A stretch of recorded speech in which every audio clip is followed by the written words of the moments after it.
Le camp Est à Nouméa est considéré comme l'une des pires prisons de France. Selon un rapport de 2011 du contrôleur général des lieux de privation de liberté, cette prison est insalubre. Il souligne aussi l'importante surpopulation carcérale. Aujourd'hui encore, seulement 200 places sont disponibles pour 400 condamnés qui se partagent 12 mètres carrés à 6. Les conditions de vie là-bas au coin, c'était un peu critique. Voilà, les détenus se plaignaient un peu de la bouffe. Les toilettes à nous, nos toilettes, nos douches, même les cours à nous de promenade, même nos terrains de sport. Les mecs ont fait des petites sortes de pétitions comme quoi que voilà. En métropole, le taux d'occupation des établissements pénitentiaires est de 114%. L'Outre-mer est bien devant et la Nouvelle-Calédonie arrive même deuxième du classement avec 194% derrière la Polynésie. Ça fait du mal aussi quand on voit des gens là-bas qui ne sont pas faits pour rester là-bas. Parce qu'il y a des fois, il y a des vieux aussi qui sont là-bas. Des vieux qui ont peut-être la soixantaine. Même il y a des vieux qui sont bien encore plus vieux encore peut-être. Ils font quoi là-bas. Ça dépend de leur cas. Afin de pallier à ces problèmes, un futur centre pénitentiaire sera construit sur Koné en 2019. Une construction qui permettra de désengorger le camp Est, mais aussi de permettre une meilleure réinsertion des détenus. Un projet sur 4 hectares évalué à 2,8 milliards de francs. La conception de ce pénitentiaire, qui pourra accueillir une centaine de personnes, doit répondre à des normes de santé et de sécurité adaptées à la réalité de la province Nord. On peut s'interroger sur la possibilité de transposer l'incarcération en brousse, dans un milieu mélanésien où le seul fait d'être enfermé entre 4 murs est déjà une souffrance. Alors je pense qu'on aura l'occasion de discuter éventuellement de l'idée d'une prison ouverte. Il y a une prison ouverte qui existe à Casabianca en Corse où les détenus effectuent un travail agricole sans subir l'incarcération. C'est au cours d'un séminaire sur le droit à la santé et prison que ces questions seront débattues. Les spécialistes du sujet se donnent rendez-vous ce vendredi 15 avril à la province Nord. Nombreux sont les Calédoniens qui ont cru que demain, ce vendredi 15 avril 2016, est le dernier jour pour pouvoir s'inscrire sur la liste référendaire de 2018. Pour les non-inscrits, rassurez-vous, demain n'est pas votre dernière chance. Non, ce n'est pas le dernier moment pour être inscrit sur la liste référendaire, puisque là, en 2016, on est en train de construire pour la première fois cette liste, et cette liste, en 2017, elle sera révisée. Donc s'il y a des personnes qui n'ont pas pu faire les démarches cette année, elles auront la possibilité de le faire l'année prochaine, et elles pourront le faire aussi en 2018. Le 15 avril 2016 n'est donc qu'une date butoir qui permet à la commission administrative spéciale de commencer à travailler sur cette liste d'électeurs, et ce, à partir du 2 mai 2016. La commission va se réunir, elle va étudier les propositions d'inscription d'office et elle va étudier les demandes d'inscription volontaire. Donc il y aura une première période, ensuite de quoi les personnes pourront faire un recours gracieux devant la commission, si elles estiment que la commission n'a pas pris la bonne décision. Ensuite, il y aura un premier affichage de la liste, mais qui sera provisoire. Les personnes qui ne sont pas contentes, soit qu'elles estiment devoir y être, généralement ça sera ça, elles pourront aller devant le tribunal de première instance pour demander au tribunal leur inscription. Et donc c'est suite au jugement du tribunal de première instance qui vont intervenir au mois de juillet, que le 31 juillet nous aurons la publication définitive de la liste référendaire 2016. Pour effacer toute incertitude, il est conseillé de vous rapprocher de vos mairies. Et attention, être inscrit sur la liste spéciale des élections provinciales ne signifie pas pour autant que vous êtes inscrit sur la liste référendaire. Dans le conflit qui oppose l'USTKE à l'exécutif de la province Nord, les deux parties se sont rencontrées ce matin. La grève n'est pas finie, mais le dialogue pourrait porter ses fruits rapidement. Oui, voilà, on va dire qu'on se donne un droit de réserve sur les propositions qui ont été, sur les échanges, on va dire. On verra après-midi. Mais on se croise les droits pour la bonne démarche des échanges. Le cahier de revendications comportait 2 points. Le premier concerne l'intégration d'une éducatrice spécialisée actuellement en stage à la Maison de la Femme située à Vaud. Le deuxième, c'est pour la réintégration d'un moniteur à la base nautique de Foué. Son contrat s'est achevé en fin d'année dernière. Nous avions fait des propositions. On n'a par exemple pas demandé d'intégrer immédiatement, mais de faire une prolongation d'année de stage pour l'éducatrice sanitaire de la maison de l'enfance. Et pour la base nautique de Foué, l'orientation c'est une gestion associative et peut-être de réfléchir sur le cahier des charges de l'association. Et généralement, quand il y a une association qui prendrait l'activité de la base nautique, c'est avec les effectifs actuellement en poste et peut-être orienté vers une stratégie plus générale au niveau provincial. Après 4 heures de discussion, le syndicat a été entendu, mais aucune décision n'a été prise. Le compte-rendu sera soumis aux élus. Ils apporteront une réponse au syndicat dans les plus brefs délais. Une marche de mécontentement est organisée demain à Nouméa par la Confédération syndicale des travailleurs de Nouvelle-Calédonie. Au cœur des revendications, la vie chère, le déficit du RUAM et la question du nickel. Concernant ce dernier dossier, le syndicat demande au gouvernement de revoir son plan nickel. Les précisions de Sylvain Néa, président de la CSTNC. Nous, on estime que les petits mineurs ont gagné assez d'argent pendant plus de 100 ans. Nous estimons que c'est assez. Le nickel appartient avant tout au peuple calédonien. Et c'est ce que nous voulons, c'est que nos politiques puissent mettre en place une politique d'exploitation de la mine sérieuse pour que la population puisse en profiter. Je pense que c'est la moindre des choses.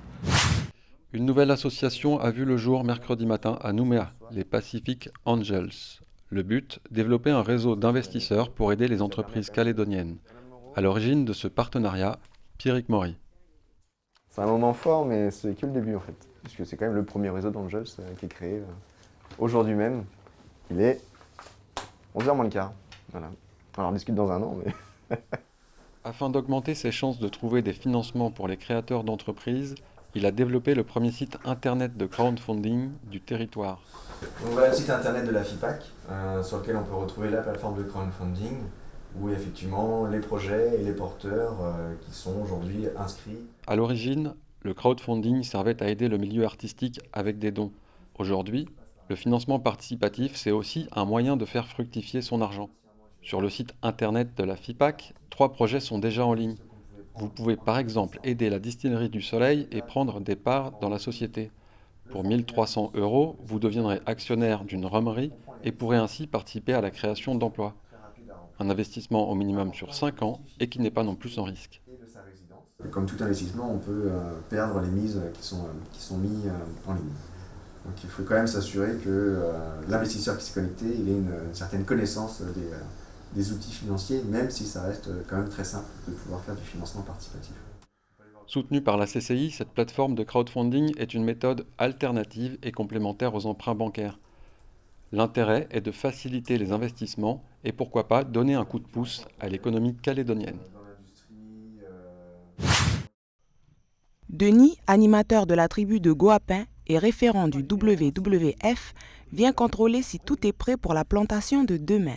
Normalement, tu as 10 alvéoles, 10 plaques, on va dire, de 40. Ah, c'est ceux qui sont devant, là. Jeannette fait partie des 12 pépiniéristes de la tribu. Depuis 2006, elle cueille des graines de 4 espèces endémiques pour fabriquer ses plants. Au total, elle en a préparé 400. Ça, c'est du Fotamano, c'est ce qui est là devant là. Ce qu'ils veulent amener pour amener au captage, là. C'est plus facile de prendre les par plaque, parce qu'en même temps, tu prends une plaque, il y a 40 dedans. La tribu de Goapin est en bordure d'un parc naturel. Depuis 2007, elle travaille en partenariat avec le WWF et la province Nord sur des actions de reboisement. Résultat, il y a moins de feux de brousse et la nature reprend ses droits. Par les actions de reboisement qu'on fait, on essaye de refaire un peu le couvert végétal pour avoir toujours de l'eau au niveau de la rivière. On voit déjà un peu le résultat depuis qu'on a fait le reboisement là-haut. On voit un peu que le niveau de l'eau il monte. Enfin, il est toujours stable dans les moments où c'est bien sec, quoi. En début d'année, la province Nord a cessé de subventionner les pépiniéristes. Pourtant, celle-ci avait déjà préparé 6000 pieds pour les différents projets de reboisement. Le WWF s'engage à en acheter 2000. Ils seront plantés ici ce vendredi. Quant au plan restant, ils cherchent encore preneurs.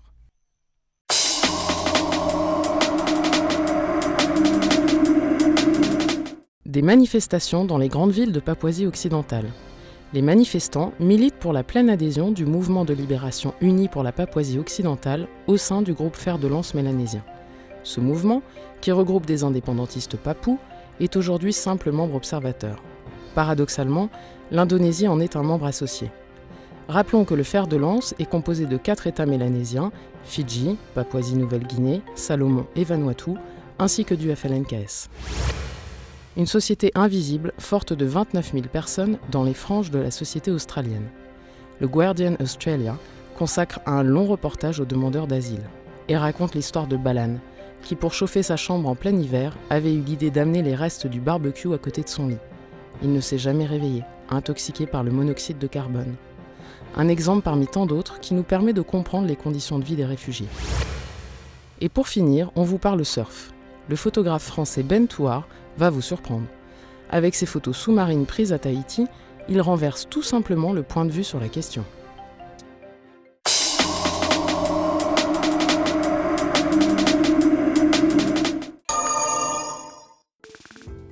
Pour commencer, un patch peut être révolutionnaire. Il permettrait directement aux patients atteints de diabète de mesurer leur glycémie. Plus besoin de se piquer le doigt pour se prélever une goutte de sang. Des capteurs intégrés dans le patch transmettraient les informations directement au smartphone du patient. Une initiative originale du gouvernement thaïlandais pour lutter contre les conduites en état d'ivresse. Les contrevenants sont convoqués pour une visite de la morgue histoire de voir les conséquences possibles de leur comportement. La Thaïlande est l'un des pays du monde où les routes sont les plus meurtrières.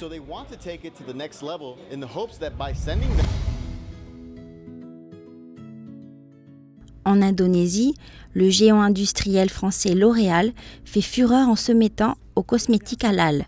Longtemps réservé à l'alimentaire, le halal s'est progressivement intéressé aux arômes, puis aux produits d'hygiène corporelle et enfin aux produits de beauté. Les cosmétiques certifiés halal ne contiennent pas d'alcool ni d'ingrédients d'origine animale. De quoi séduire les 200 millions de musulmans du pays.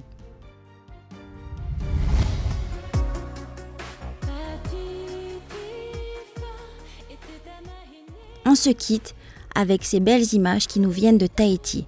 L'artiste Philin vient d'achever un clip musical qui s'intitule Save Me Now. Avec ce titre, l'artiste espère sensibiliser la population sur les tortues qui sont menacées d'extinction.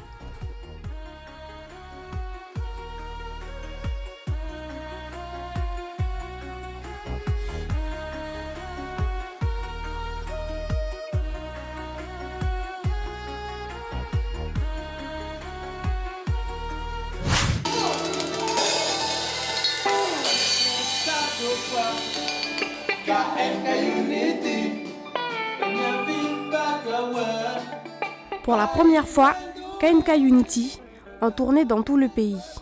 Une tournée qui fait suite à la formation de musiciens intervenants dispensée par la FMI et le Conservatoire de musique de la Nouvelle-Calédonie. L'objectif de la tournée, c'est pour justement promotionner la formation et pour un petit peu montrer ce qu'on y fait et qu'est-ce qu'on y aborde à travers un spectacle en fait. Parce que en parler c'est bien, mais le mieux c'est d'écouter et de voir. Des berceuses traditionnelles, en passant par le style musical espagnol, voici où nous emmène la pirogue du groupe KNK Unity. Les musiques des autres pays, ça a beaucoup d'influence sur notre Kaneka à nous, à KNK Unity. Par exemple, on a les batteurs de notre groupe qui se sont beaucoup intéressés à un style qui s'appelle Maloya.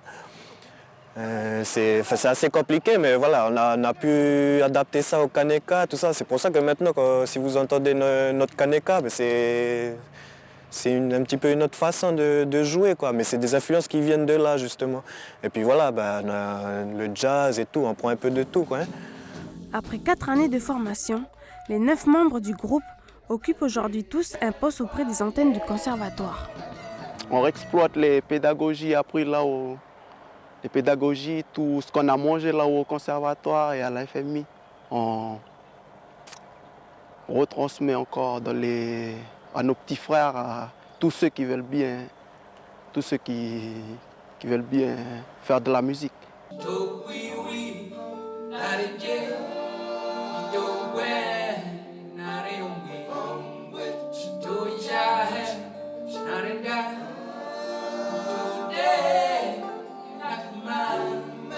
KNK Unity sera en concert ce soir au complexe culturel de Koné à partir de 20h et à Nouméa ce vendredi au conservatoire de musique.